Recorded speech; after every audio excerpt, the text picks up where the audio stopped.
Well, good afternoon, friends. We are so delighted to have you here for our very first Evolve Your DEI Leadership Voice webinar on healing from your DEI leadership trauma.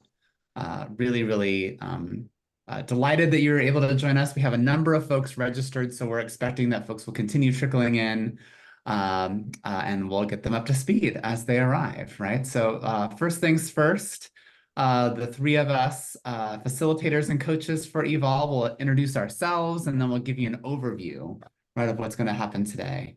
So I'll go ahead and start since I am speaking. My name is Brian Arao. I use he, him, his pronouns. I am the president and co-founder of Brave Space Leadership, which is a DEI coaching and consulting business, and work mostly in higher education, but also increasingly in other sectors as well. And very pleased to get to collaborate with my friends Keith and Don to create the Evolve program. It's been such a joy to do this with them. I'll pass it off to Don. Thanks, Brian, and welcome everybody. Very, very excited to have you here. And then also folks who are going to be watching this on playback. So excited that you're interested in this and you're interested in Involve. I am a consultant and coach. I specifically focus on DEI strategy and helping organizations align their DEI values with their DEI in action. So I help organizations operationalize and figure out how to walk the talk of DEI. I also specialize in what I refer to is in talent development of DEI practitioners. So I support their growth. I help them thrive and persist and flourish in their work. And it's been, a joy to do that. And as Brian mentioned, I'm one of the faculty of Evolve and super excited that you all are curious and you're here and welcome. Keith, you're up next. Yeah. Hi, everybody. My name is Keith Edwards. My pronouns are he, him, his. I'm a speaker, consultant, and coach. I work with a lot of folks around learning and curricular approaches and leadership and coaching and strategic planning. And I do a lot of work around equity and DEI. Evolve is a big part of that. I also work with some corporate entities around aligning their DEI initiatives, which are often created by so many wonderful people, but it looks like it was created by so many wonderful people and they're not aligned and streamlined. So I do some work around that. I've done some work around aspiring allyship. I recently wrote a book about on critical masculinity. And I have a lot of privileged identities and come at some of these things from that perspective and how we can engage folks and unpacking that for the benefit of us all. So I'm really happy to be here and be a part of Evolve. Turn it back to you, Brian, to add anything that you want to add and give us a bit of an overview of where we're going today. Yeah. So I think what I'll just, add, we'll talk more about Evolve Your DEI Leadership Voice and what that entire program is later on in the webinar. But want to just name that, we've had an opportunity now to work with a number of different leaders through this program. And we were struck almost immediately with our first group of leaders by how quickly the concept of DEI leadership trauma emerged as a really strong theme, something that folks were really navigating and experiencing as they thought about what it would mean for them to release fear, gain courage, and take transformative action as leaders for DEI in their respective organizations. And so it's become a really important part of our full Evolve curriculum. And it's something that we wanted to share, right, with folks who are thinking, maybe this is something that I'd like to do. I'm not sure yet if this is something that I'd like to do, to give you a really substantive taste, right? So it's not even just a teaser. It's not just an appetizer. Like, this is like a good course, right? It's a good chunk of what we offer at Evolve, and we're really, really excited to make that available to you and to engage with you again around this concept, because what we're finding is that it really is truly a powerful thing for leaders to think about, to critically examine, and to move through as they seek to become more powerful leaders around diversity, equity, inclusion, and social justice issues. So our webinar today will involve some things that are, Don and Keith and I presenting to you, and some things that are us talking together. And since we're going to be talking with one another about diversity, equity, inclusion, and justice topics, which include some of the traumas that we may have experienced around those things, we want to name and honor that those are sensitive topics. They're challenging to discuss in pretty much any context, and they might be especially so in a group like this one, which appears to be diverse. And also, it's folks who may or may not know each other, right? And so our hope as facilitators is to partner with you to cultivate a brave space for our time together. And a brave space is one in which we can acknowledge the challenges that exist when it comes to engaging and learning about diversity, equity, and inclusion topics, and then commit to showing up with each other in ways that help us to rise to those challenges so that we can have the most meaningful possible learning experience with one another today. And as we think about doing that, right, we think that establishing a set of group agreements can be really helpful in cultivating brave spaces. And so, we want to just propose a couple of group agreements to this group as a starting point.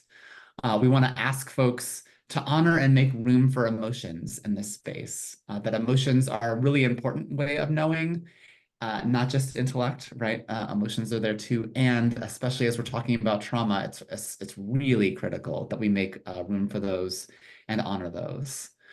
We will also want to encourage folks to welcome disagreements and tensions and unpack them with care, right?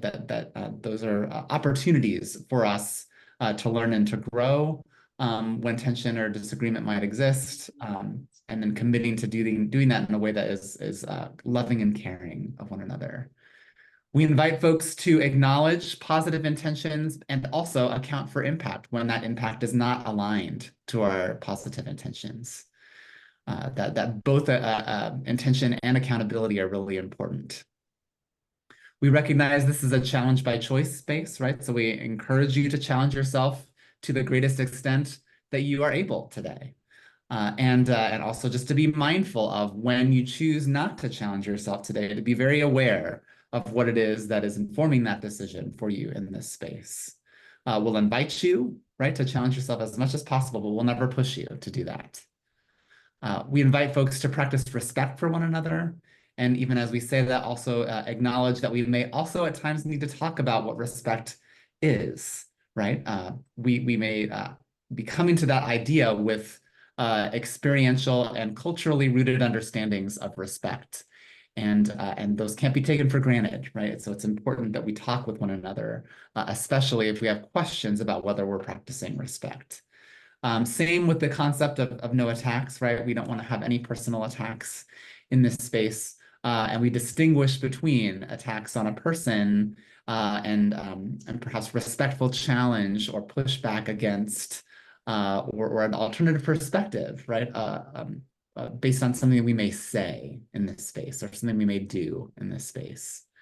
And finally, we want to invite folks to practice confidentiality. Keep in mind that the ideas and knowledge that are generated in this space can and should leave the space, go with you, and that you can use them and share them broadly, right? But we ask, especially as folks may be sharing personal stories related to traumas, that we keep those specifics of their stories here, right? Because that folks are choosing to share those stories in this group with these people and may not want those shared in other spaces. So those are the group agreements we'd like to propose. I just want to check in and see how those are landing for folks. If are folks okay with that set of proposed community agreements? I also welcome folks to add or suggest additional if needed. I'm seeing all kinds of thumbs ups from Nick. Thank you, Nick. Other thumbs up around the way too. All right. Well, if and as folks would like to have any additional group agreements proposed at any point, please let us know. And if you've got a question or concern, whether it's by miking up or whether it's by messaging any one of us, Don, Keith, or I, to ask us about that as we move through the webinar, please feel free to do so. So with that, I'm going to hand things back to Don to talk with us a little bit about defining DEI leadership traumas. Yeah, thank you, Brian, for setting the tone. And thanks, everybody, for being engaged in helping create this courageous space. So in a minute, we're going to ask you to think about your own DEI leadership trauma. But before we do that, all right, I want to offer a working definition or a way to think about DEI leadership trauma so that we can determine, right, what is or what are DEI leadership traumas that might be coming up for us. Okay. So as Brian and Keith mentioned, this idea of DI leadership trauma, we didn't come up with this. It's not something that we conceptualized, right? There's plenty of research and literature around each of the three words, DEI, leadership, and trauma, right? But in our work with senior leaders and executives, we began to hear them share reflections on things um, that impacted their ability to show up with authenticity, to show up with courage, and to be able to show up where their DEI informed decisions and their values, right? Their DEI values and oriented leadership, they were showing up the way that they wanted to. And I really identified these feelings and how they were showing up as stuckness or tentative cautiousness, right, that were coming up in their stories. And as a result, we started referring to these as kind of these traumatic moments, right? And so we began to define leadership traumas, these specific experiences around DEI, as deeply disturbing events related to DEI leadership that continue to live on for the individuals beyond the actual events. Now, it might sound like I just, read it, and I actually did, okay? Keith wrote a really wonderful micro blog on DEI leadership trauma based on the work that we've been doing with senior leaders. We're going to share that blog post with you later on to give you something to refer to afterwards, right?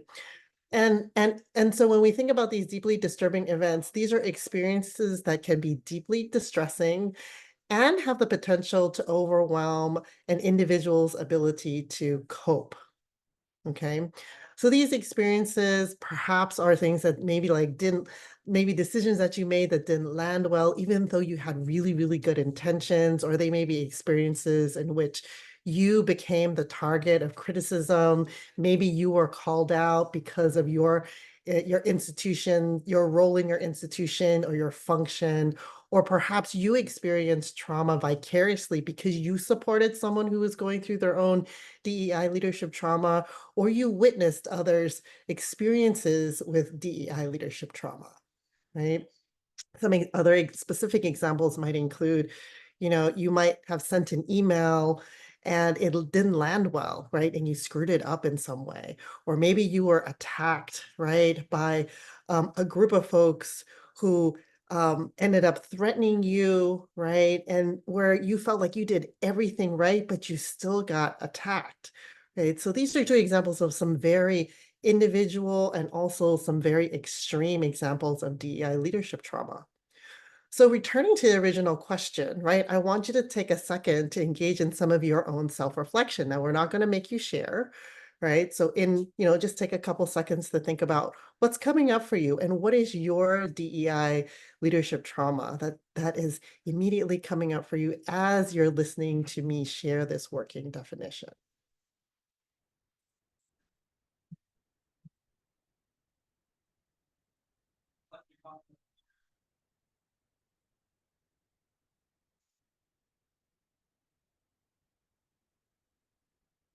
So Brian's going to offer us a few more things to think about as we think about our DEI leadership trauma.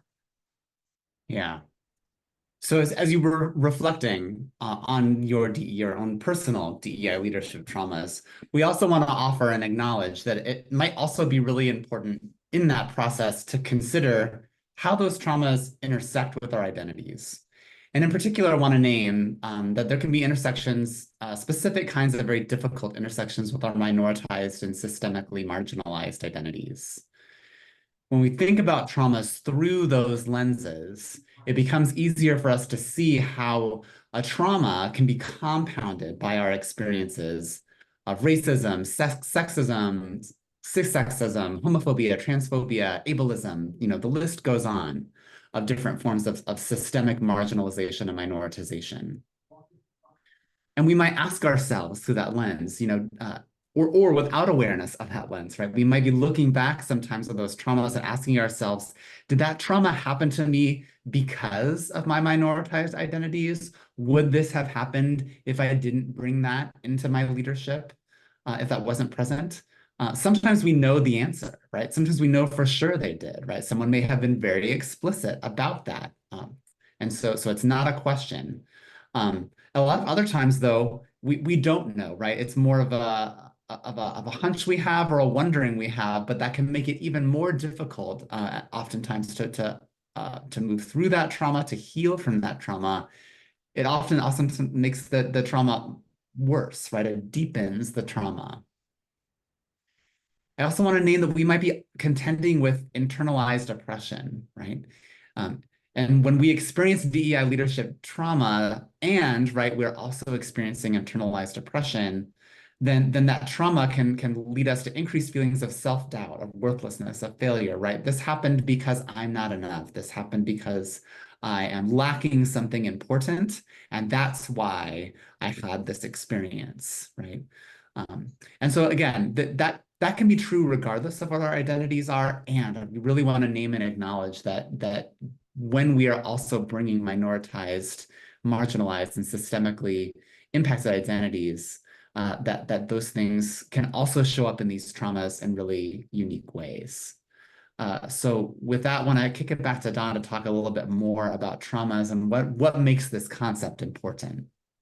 Yeah, and thank you, Brian, for bringing that intersectional lens to it. Because when we think about why does this matter, like why is it important for us to engage in this journey of healing our DEI leadership traumas? Now, it might sound obvious, right? And everything we know about trauma also applies to the fact that if we don't begin to address these traumas, they will have a tendency to show up again for us. They'll show up in the present when we don't work on it and they don't get healed. And worse, even worse, is that with that lack of self-awareness and that work, we may also reproduce traumas because we haven't, put in time, and we don't have the tools or support around identifying it, understanding our own harm, how we might be causing harm to others, and how all these traumas may actually be working against our DEI values and principles. Yeah, and related to that, right?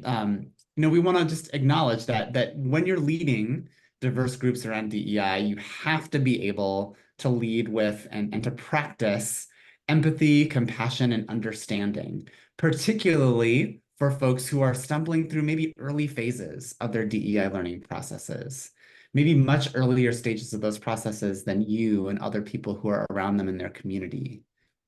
And if you as a practitioner, if you as a leader haven't spent time, haven't prioritized healing for your own traumas, it might be very difficult for you to find the resources, find the energy to be able to practice empathy, compassion, and understanding. And when we show up as DEI leaders without being able to do those things, we often show up in ways that work at cross purposes to our DEI leadership goals, right? We might respond by attacking. We might respond by shutting down the person who is still, again, at those early stages, who is perhaps making missteps, who is saying or doing things that are hurting us and hurting other people, perhaps not in an ill-intentioned way, right? But because they don't know better.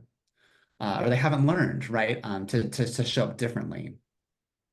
And when we do those things as DEI leaders, we might also push people back into their comfort zones, right? If they've stretched out into their zone of discomfort to try to learn and grow, and then the response to that, right, is very negative from us, right, as folks who are ostensibly leaders around this. Then that can, again, push them right back into their comfort zone. It might even actually push them in the opposite direction, right? So let's name that there are very well-coordinated attacks and resistance to DEI work in every sector of life at this moment. That's not new, but it's taken on a different tenor in this moment. And there are folks who are waiting and who will be happy, right, to take folks who are feeling wounded by DEI leaders to say, yeah, that's right, because this DEI work is actually really problematic, right? And so I want to name that as one of a number of reasons why really attending to these traumas can be really important to us as leaders. There's lots of reasons, right, for us to prioritize that healing. And above and beyond these things that we were talking about, and our focus during both the Evolve program and this webinar is really on leadership. But we really also want to name and honor here that the first and foremost reason to prioritize healing is that as a human being, you deserve it, right? You deserve to heal from traumas that you've experienced.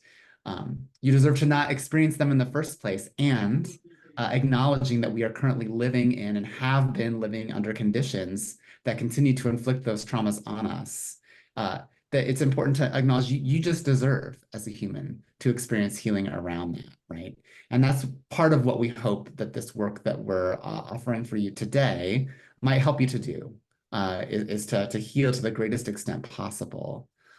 And so as we shift now into exploring how DEI traumas might be impacting you, I want to again highlight and name that focus on healing and how important it is on so many different levels. Mm-hmm. Yeah, thanks for that. And I guess I want to mention the really key part here is this is a DEI leadership experience that is in your past that still feels present. It feels like it kind of haunts you. It shows up and you think, oh, here we go again, right? And that's the definition of trauma. It's a critical experience that stays present with you. So if you and I were in a car accident, it might affect me every time I get in a car again. That makes it a trauma. You might not have that experience. So it's the subjective experience of that. So, and then I love this notion that Brian and Don are pointing to about harm. Have you ever been a workshop participant who's been in the room and realized this person leading hasn't done their healing and they're taking their ish out on us? Have you ever seen that? Yeah. How many of you have ever led that? I've been there, right? And that's why healing is so important. One of the first things to do around healing is just really acknowledge and recognize what's going on. So we gave you space before to think about what might be a DEI leadership trauma for you. And many of us have more than one, but sometimes there's like one big one that really like continues to come up again and again. And I hope it doesn't turn out like that. I hope this doesn't become that. I hope this doesn't happen again, right? And it can really get in your way. And if you've identified one, just spend a little bit of time thinking, what's the impact of that maybe in your present? So it might have happened 10 years ago. It might have happened 6 months ago. But what's the impact on you now of that? You might jot down a word or two and just think about what it brings up in you, right? If it was a big email that you sent out that really came back to you and things happened, you just hope, I hope I don't have to send another email because that was awful, right? Or maybe as one of our participants experienced, death threats and attacks on her family. And you think, oh my gosh, I hope this doesn't turn into that, right? So some of the things I'm thinking about are fear, self-doubt, second guessing. Might read that email 6 times before you hit send. You might make mistakes or missteps because you're not able to think clearly because of this trauma sort of getting in the way of your ability to think and explore and see new possibilities. Sometimes it can lead to really overthinking. You find it, sometimes that's a way to procrastinate doing the hard thing, is making it so complex, so complicated. And sometimes it leads to just silence and inaction, right? I don't want to go down that path again, so I'll just stay quiet. I won't say anything this time.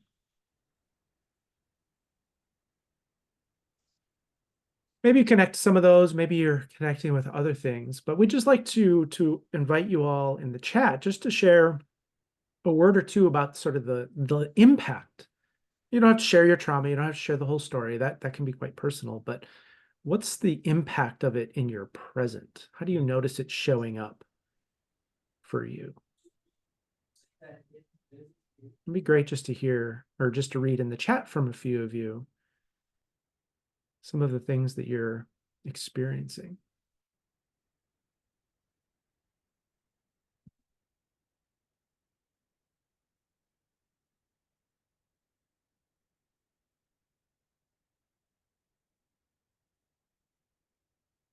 I know we've got some folks joining remotely on phones and things. So we've got folks sharing embarrassment, right? Might be embarrassed about that, want to avoid anything like that again, because you don't want to be embarrassed again. That's a really human response. Or it can give us a pause. That pause can be super healthy, shifting us from reactivity to choosing our response. It can be super healthy, but it also can get in their way of being able to be present, get in the way of our thinking. Yeah. Yeah, offering distancing. It's just work. It's just a job. It's just a paycheck. I don't want to take it personally as a way of distancing and being safe, right? Not being too attached or involved. Losing hope. Yeah.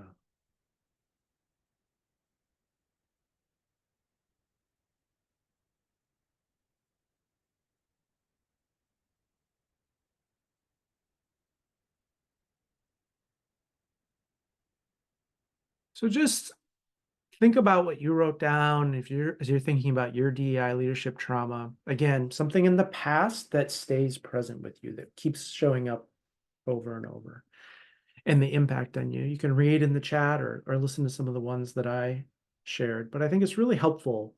Don't you feel less alone now? Don't you feel like there are others out there? There's some really wonderful, notable people doing incredible work on this call, and we're still works in progress ourselves and find these things as obstacles. But I want to move us now to talking about the healing. So sort of recognizing what a DEI leadership trauma is, and hopefully you've connected with that. I want to move us into talking about healing.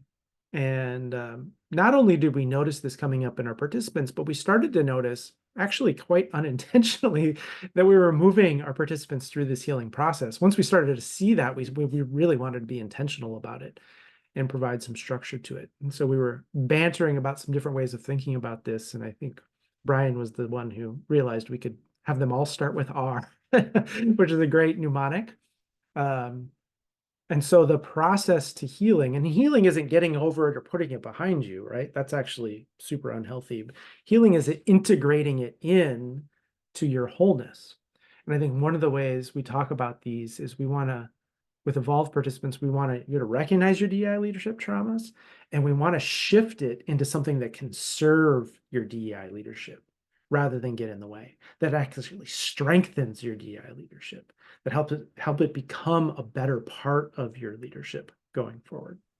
And so that healing is integrating it into our wholeness. And the 3 R's are recognize, reconcile, and rewrite. And I'll put those in the chat, but we're each going to talk about one of those. So Don, do you want to talk about recognize? Yeah, as Keith does that, again, it's recognize, reconcile, and rewrite. So I'm going to start with recognize, right? And again, it seems really obvious, but sometimes we go straight to action and we don't give ourselves enough time to actually sit and to think about or to even feel in our bodies what is coming up, right? And we can't address that which we cannot even name or we cannot even identify, right? So taking that time to recognize what's going on is crucial. Now, it might take help, it might take support, right? And also, as you're moving through the process of recognition, the meanings, what you're identifying might shift and change over time. But the important part is that you give yourself time to recognize what is happening, perhaps how you're feeling about certain things, what's coming up in your body when you're activated or triggered, or maybe you begin to notice patterns of behavior, such as, Keith named like feelings of fear, anxiety, anxiousness, panic, maybe even decision paralysis, or maybe you're beginning to get feedback, right? You're getting feedback. People are sharing with you how you might be showing up that heighten your own self-awareness. Any and all of these might give you insight, information, and recognizing what might be going on with you. What about reconcile, Brian? What about reconcile, Don? So when I think about reconciling, I think about a favorite quote from a book called Illusions by Richard Bach. Um, and it's that there's no such thing as a problem without a gift for you in its hands. We seek out problems because we need their gifts. And I think that this quote, again, it really resonates with me when we talk about trauma. Um, because when you recognize the trauma, as Dawn has just suggested, right, then that can help you to step out of that perhaps unconscious experience of being stuck in the trauma and to have a little bit more distance, healthy distance from that really visceral experience, and to be able to observe it from a little bit of a more objective and healthy space, right?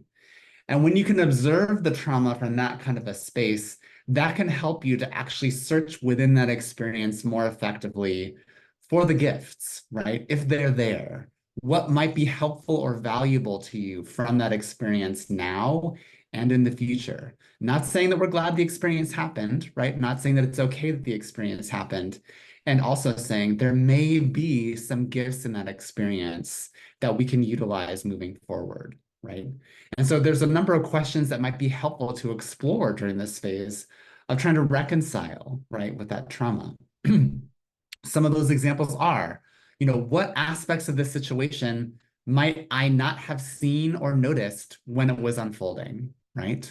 Oftentimes that distance is where we can say, oh, wait a minute, right?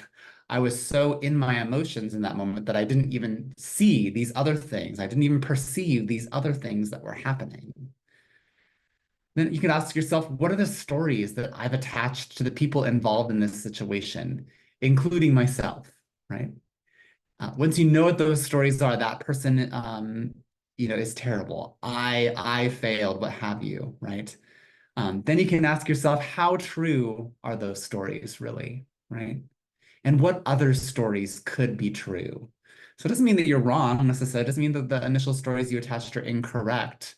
But it does mean, right, that there might be some additional, right, stories that you might want to contemplate and consider, right? You might also want to ask yourself, what do I know now because of this situation that I didn't know and maybe could not have known until it happened, right? What is that new knowledge, right? And then what's changed since this situation happened?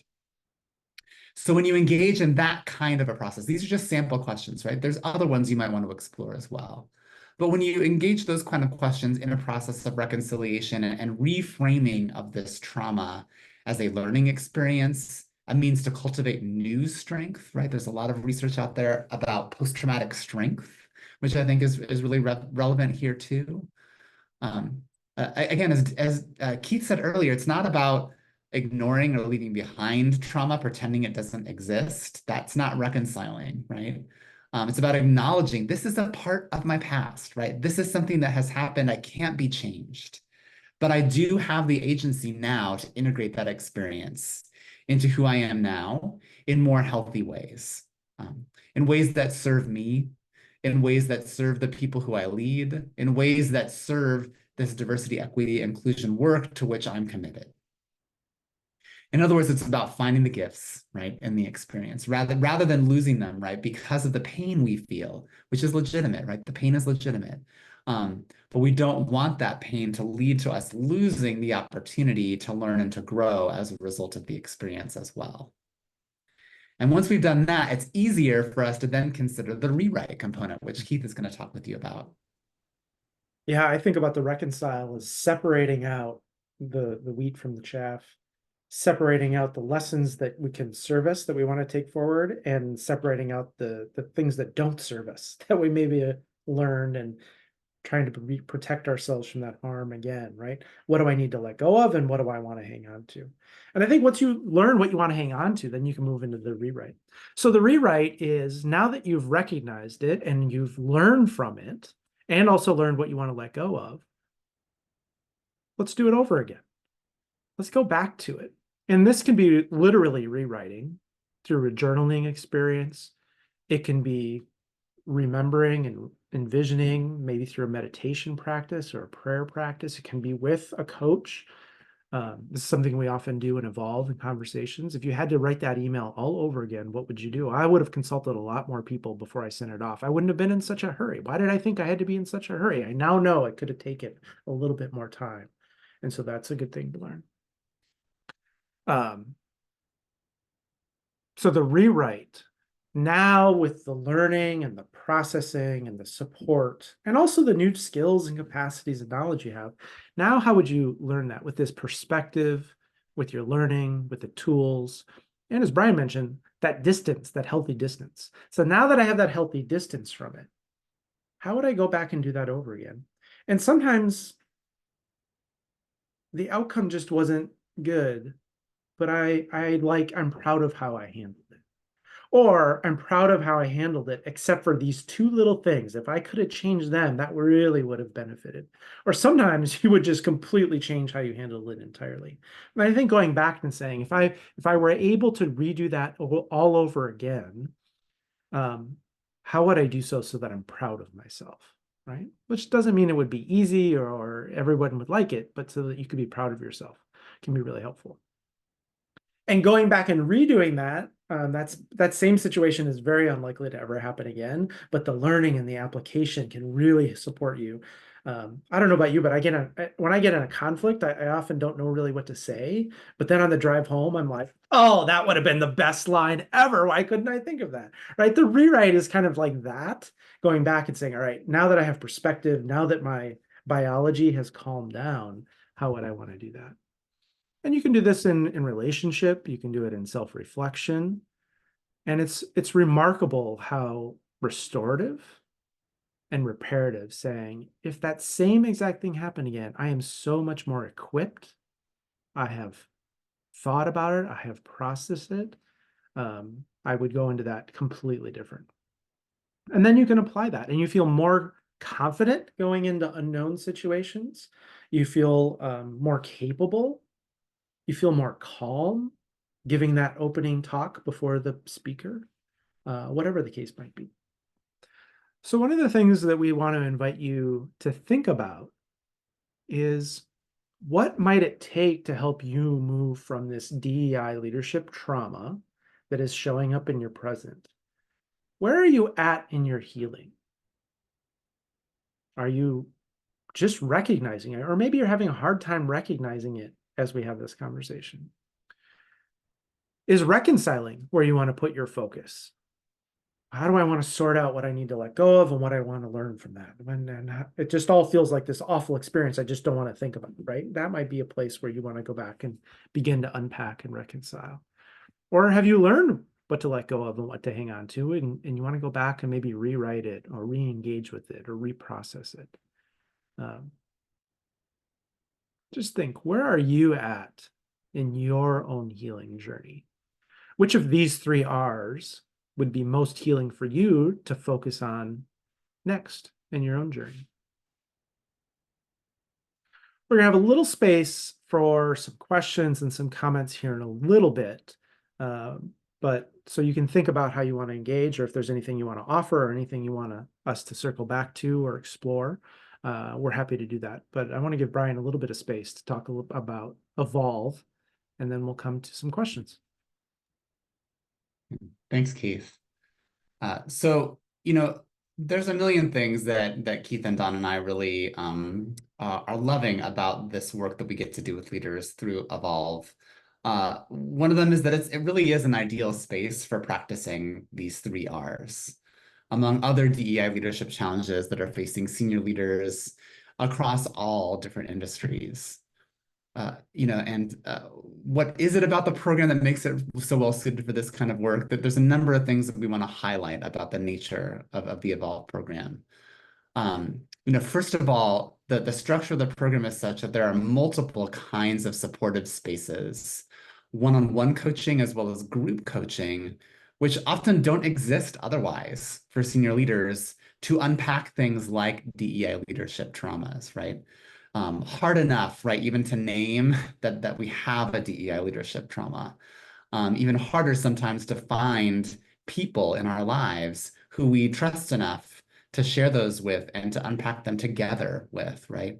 But these spaces are really, really wonderful spaces for engaging and building collective wisdom, right? With colleagues who are also working through their own challenges, with coaches who have had many of their own leadership challenges and whose job, right, is just really for us is to be a good companion with you as you're moving through your exploration and your process of unpacking these 3 Rs. We also want to name that these are spaces where there's not that pressure. There's a lot less pressure, maybe is a more accurate way to say it, for leaders to show up perfect, right? It's not possible for leaders to show up perfect. And particularly in a US context, let's named, we're socialized to believe about ourselves and other leaders that we can't get it wrong ever, right? That makes it really hard to explore topics and vulnerabilities, right? Topics that require vulnerability, right? And evolve by its nature, by its setup, creates that opportunity to do that. It's also a space for folks to help one another, right?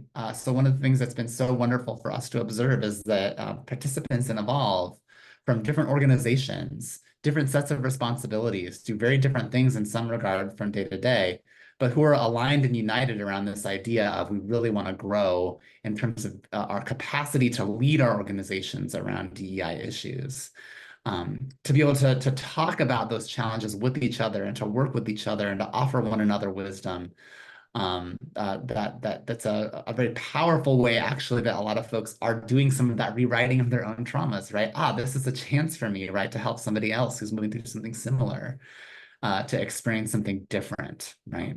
And then finally, I just want to name that part of this program, we spend a lot of time in terms of the asynchronous content, offering tools with respect to helping leaders first to cultivate really strong personal foundations for DEI leadership, as well as to understand and to learn different research-based DEI frameworks and tools, all of which can be combined and used as resources for healing from DEI traumas, and being able to move forward in more transformative ways as leaders, to be able to rewrite those traumas and also to have help their organizations, their teams, their communities to be even more just and equitable places.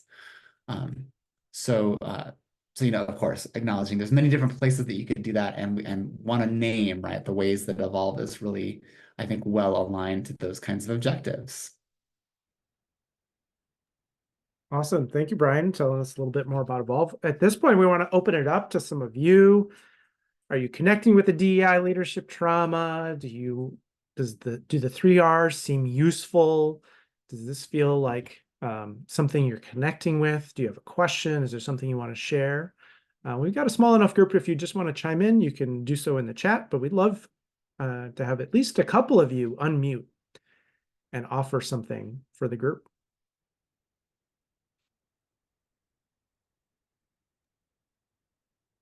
Hi, this is Ayana. I'm off camera because I'm like trying to get a little bit of protein in before my next meeting, but I definitely think I love this framing around post-traumatic strength, and finding the gifts of this experience. And I mean, I'm in communications and I work for a PR firm, and I think this art of rewriting is critical. And I don't know, like I have been seeing some really interesting, calls to action and sort of rallying language that I find encouraging. Just this week or late last week, there was a poll released by the Washington Post and Ipsos, the co-branded poll that really sort of debunked this idea that people don't want DEI in the workplace and that they find it problematic. Like there were some really interesting insights and cross-generational slices of data to really make the case for it. Again, I'm in the communications and sort of advertising and PR world, and there's a pretty big conference coming up, Ad Color, and their sort of sub theme for the conference is everybody off mute, like a sort of nod to like the Beyonce Renaissance experience, where they're just like, everybody off mute, like, let's unleash the power of DEI. So I mean, I think I'm encouraged because I feel like people are finding really creative and clever ways to just reposition this work. And so I'm encouraged by that. I'm encouraged by that. Yeah, thanks for sharing that. And you're resonating with the post-traumatic strength. I think your comments are making me think about this notion of critical hope, which I just love. And a couple of you mentioned in sort of the questions, but critical hope is the combination of an equity lens, imagining different possibilities, and taking some level of responsibility. And I hear you sort of looking to that Washington Post piece of there's some hope here. And critical hope isn't something you await, it is something you cultivate. And I hear you're cultivating that. So thanks so much for sharing. Yeah. Could I jump in here too, Keith? I really appreciated, Ayana, what you shared. And, another thing that came to mind, as you were talking about that is that, when I think that when you are in that place of stuckness around a previous DEI trauma, you're not in that place, right, of post-traumatic growth or post-traumatic strength. It's very difficult to find the energy and the resources to be creative and innovative. And that's exactly what we need in these moments that we're navigating now, right? We need DEI leaders to get creative and innovative and say, right, that the answer isn't already out there. We've got to create it, right? We've got to figure out how we're going to navigate these things. And so to be able to create resources like the one you just mentioned, right? Like here's some actually more objective data that really helps us to tell a different story. That to me sounds like the product of somebody who wasn't stuck, right, in this space of fear or of so much pain, right, that they couldn't see what the next step was. And so just again, I don't know who all was involved in that, and right, I just saw such a strong connection there to what makes it important to prioritize our healing from DEI traumas. Let's see if let's see if we can get one of you to unmute and share a connection, a question, a resonance before we conclude. I can share. So one, love the blend of one-on-one and group learning. Like I just really resonate with that. And then, for me, I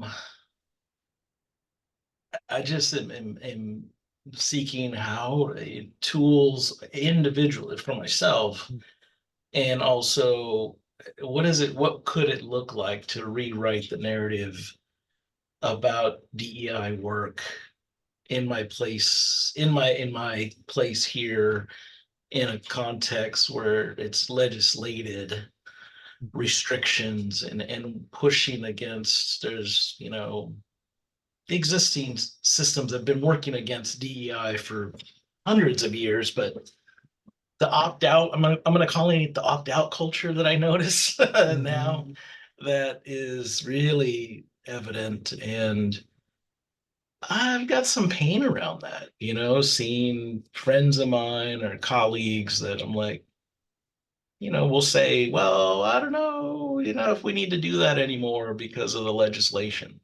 And then I'm like, oh, so it persists during the day, and then I go home and I'm like, oh man, what do I do with this, right? And so there's space you're describing for me to be able to kind of be vulnerable so that I can be effective, because that's my hope in myself, is to be effective and be human. I think that's my desire, not to be a machine, but to act as if I'm not hurting, or I'm even joyful, because there's things happening that are good. So anyway, just kind of a reaction to what you put forth, I think is really gives me hope. Right. So thank you. Yeah. And I think, I hear the both and there of it's really hard and it's really painful. And look at the innovation, look at the creativity, look at the joy at the same time, and not needing to pick a side, right? The both and. Yeah. And I think too, recognizing what DEI traumas come up and how they get in the way, because you're saying the work needs to be so precise and so careful and so clever, right? And not just to avoid the critics, but the imagined critics. What might someone maybe one day, do? And I think to be able to navigate as DEI leaders in that space, we require all of our capabilities. And these traumas take some of those off the table, right? They don't allow for that clear thinking. They don't allow for empathy because you're burnt, right?